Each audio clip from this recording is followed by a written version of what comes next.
याला मारते ती नाही करा पुढे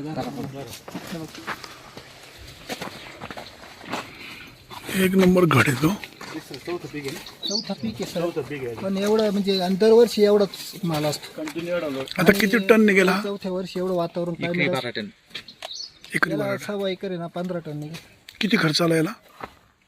खर्च नाही कधीच लिहून ठेवत. पण मग अर्थकारण जुळतं कसं? जे शिल्लक राहील ते आपलं. प्रामाणिक काम करत राहणे.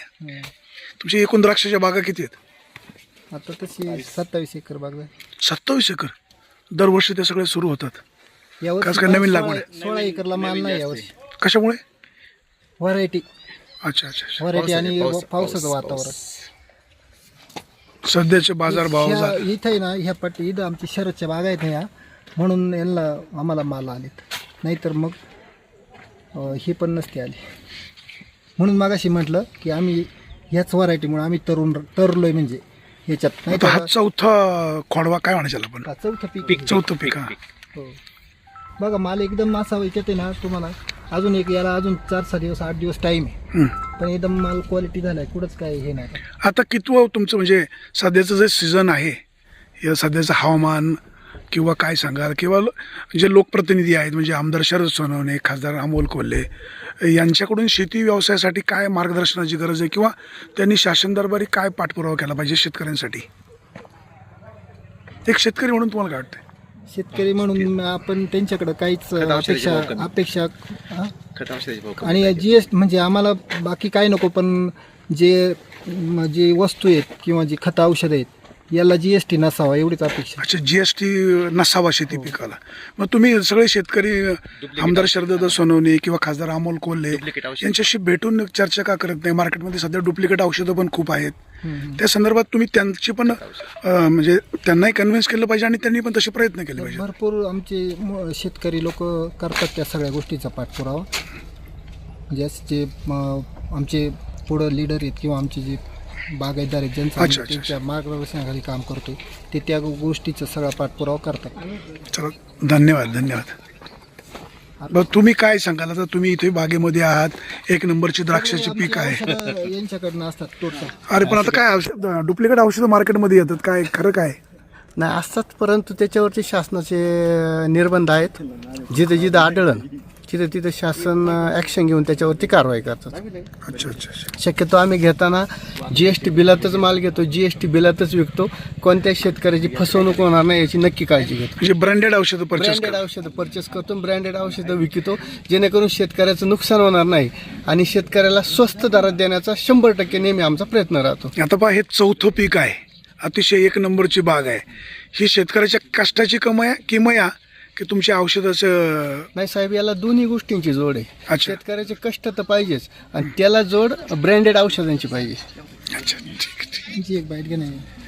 व्यापारी साहेब, तुम्ही काय सांगाल? आता तुम्ही गुंजळवाडीचेच आहात, चांगल्या प्रकारे तुम्ही द्राक्षाचं विक्री पण करता आणि या बागा परिसरामध्ये द्राक्षाच्या बागा पण एक नंबरच्या आहेत.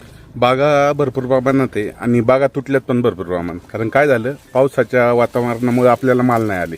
आणि ही जी व्हरायटी आहे राजू शेटची, ही जवळजवळ शरद सीडलेस व्हरायटी आहे आणि ही भरपूर जणांकडे आता झालेली आहे. अच्छा. कारण मामा जंबोला काय होतं, 1 वर्ष माल येतो, 1 वर्ष माल येत नाही.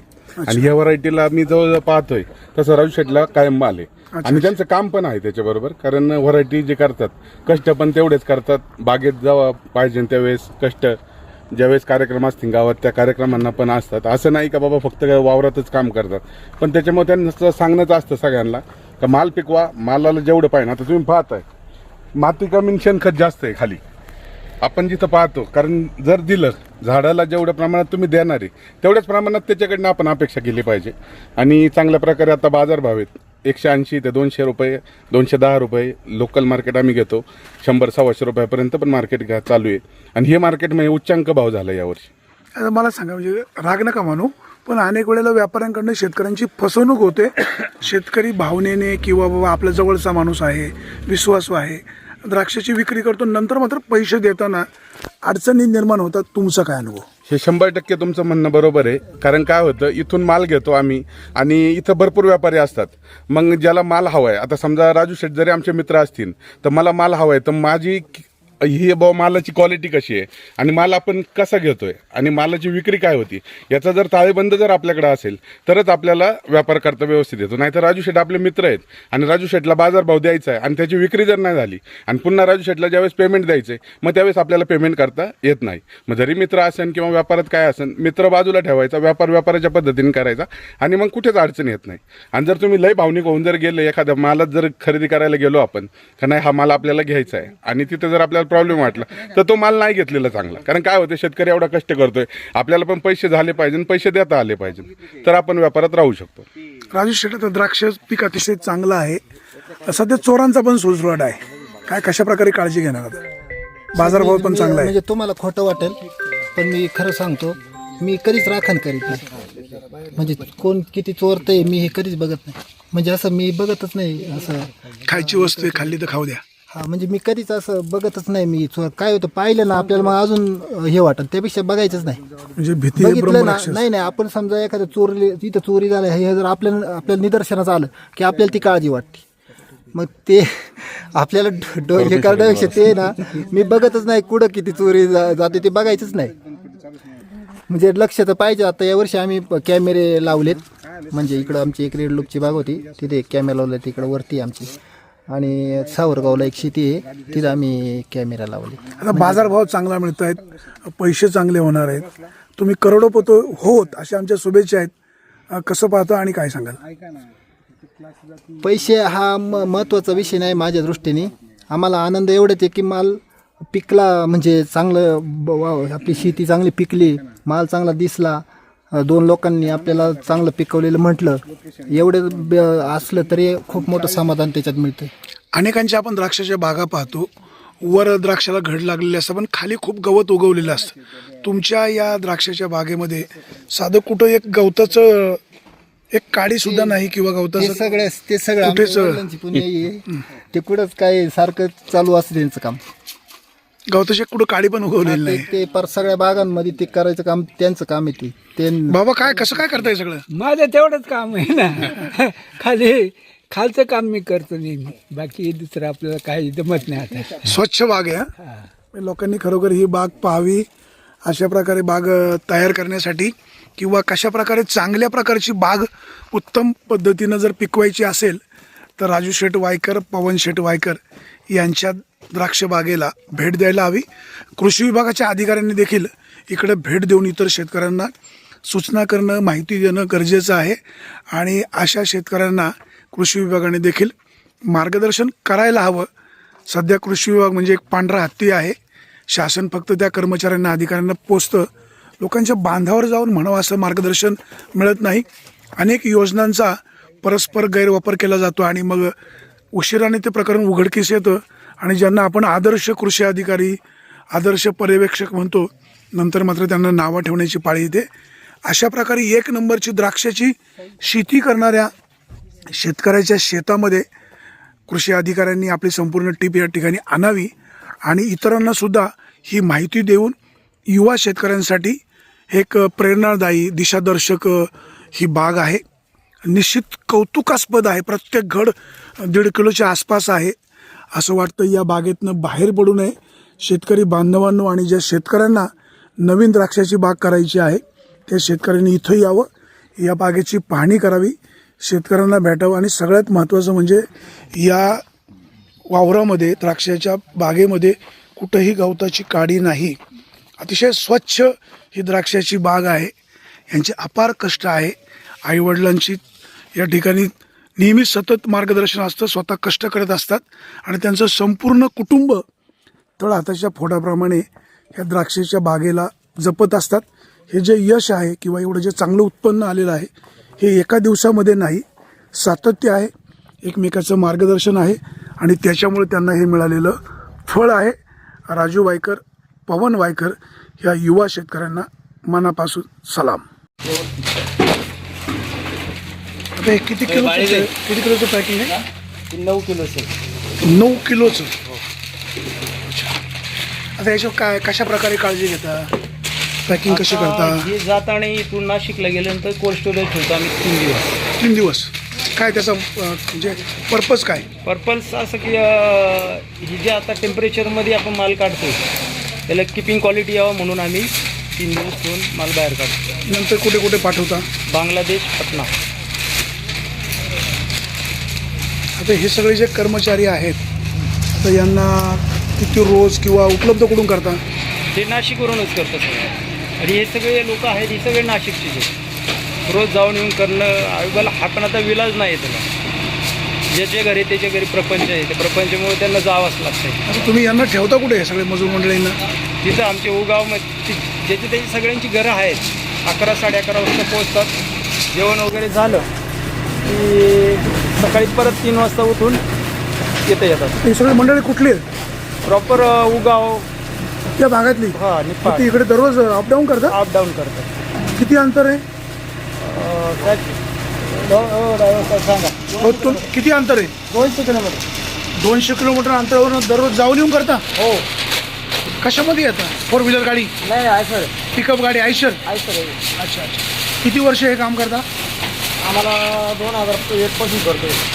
काय उक्त घेतं का रोज असतो? रोजाने किती रुपये रोज? 600. अच्छा, तुमची किती लोकांची टोळी असते? आमची आता ही 9 आहे. आता तुम्ही हे द्राक्ष जे पॅकिंग करता हो. एका पेटीमध्ये किती किलो भरता? 9 किलो 9 9.5 किलो. बरं, काय त्याचं काळजी काय काय घेता आता जसा पॅकिंग करताना? हो. पॅकिंग करताना काळजी काय घेता? लहान गड, मोठा गड? हां. छोटा पाहिजे.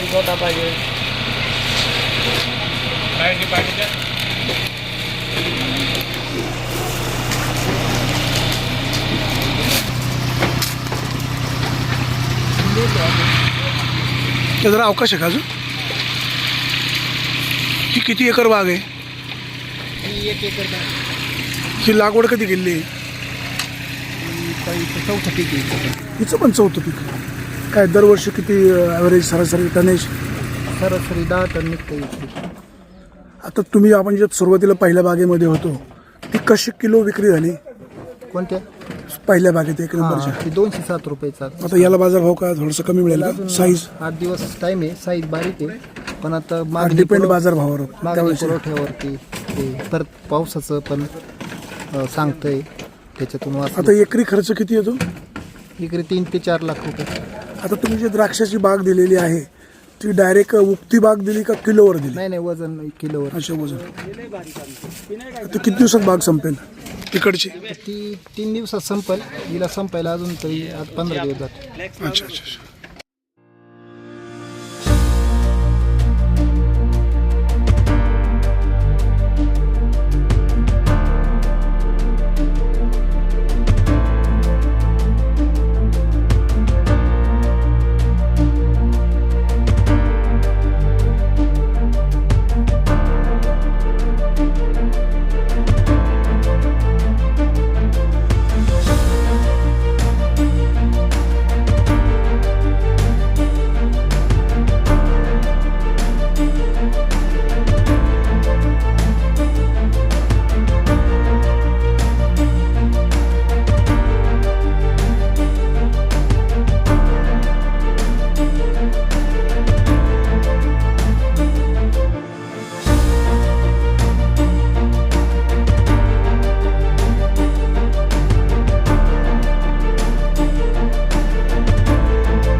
मला काय म्हणजे आजोबा आई वडील शेती करतायत, सक्सेस द्राक्षामध्ये सक्सेस झालेत.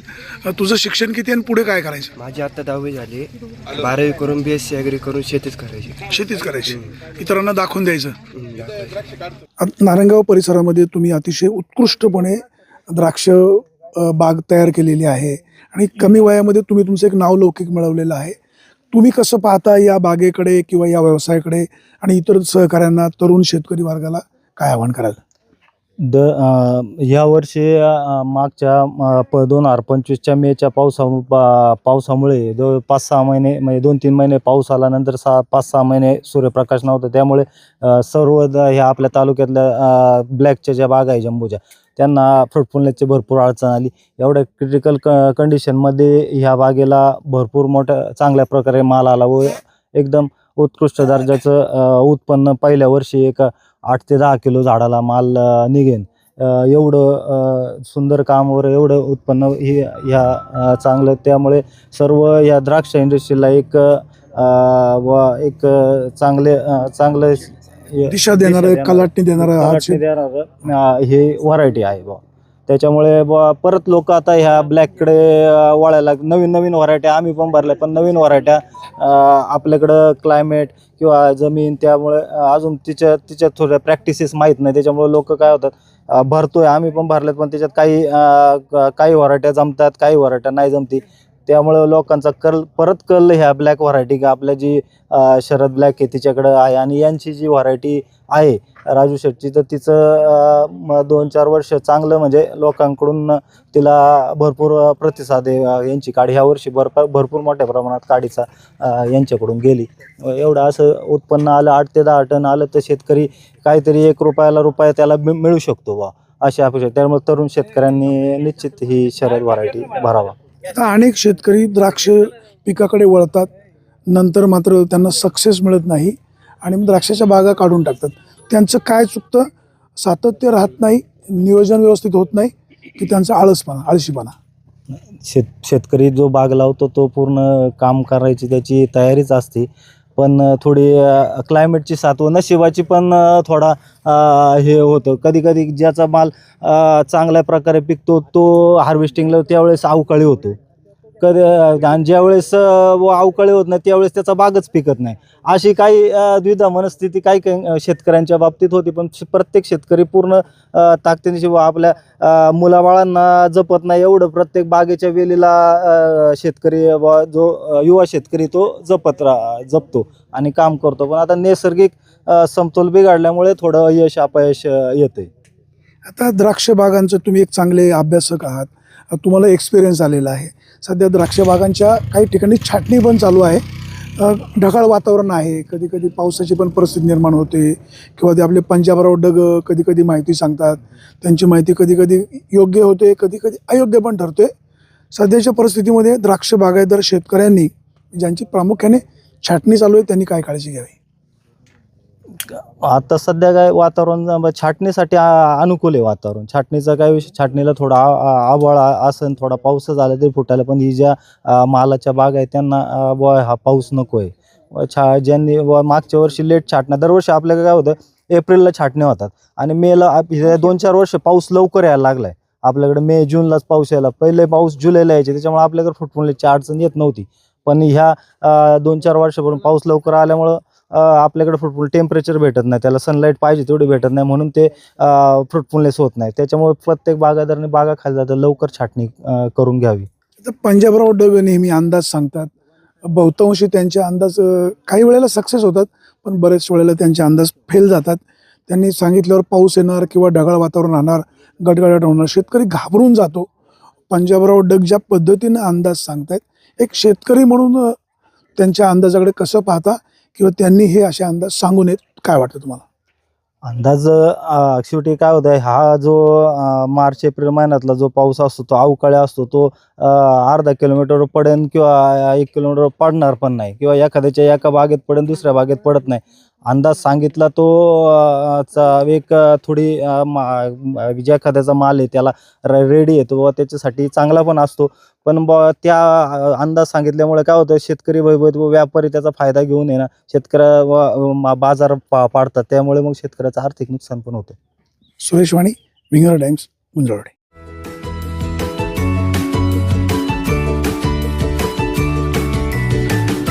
बातम्या शेतीच्या,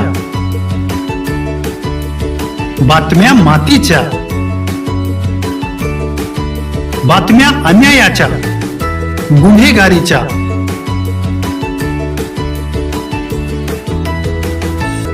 राजकारणाच्या आणि समाजकारणाच्या, शोषणाविरुद्ध बुलंद आवाज, जनसामान्यांच्या हुंकाराची गाज, सत्कार्याला प्रोत्साहन, दुष्कृत्याला अनुशासन, निर्भीड, निस्पृह, सडेतोड, बेधडक आणि रोखटोक म्हणजेच विघ्नहर टाइम्स. शोध बातमीचा, ध्यास सत्याचा. आपलं चॅनल, आपली बातमी. सबस्क्राईब तर कराच, पण बेल आयकॉनवर क्लिक करायलाही विसरू नका.